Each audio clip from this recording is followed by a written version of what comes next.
So this is how you can find your user ID in Monopoly Go. Hey everyone, welcome to our guide for Monopoly Go. Today you will find your user ID. So go ahead and open up Monopoly Go, and then we will be met with our board.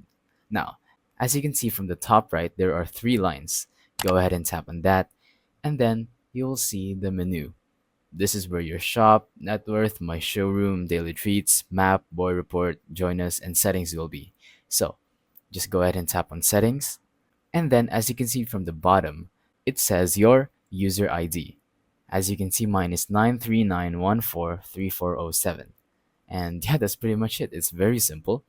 Go ahead and go to your board, tap on the three lines at the top right, and then tap on settings.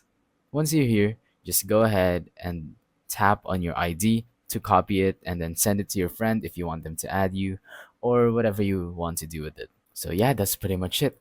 Thank you for watching. Don't forget to leave a like, subscribe, and let us know in the comments if the tutorial worked or if you have any questions. Thank you and goodbye.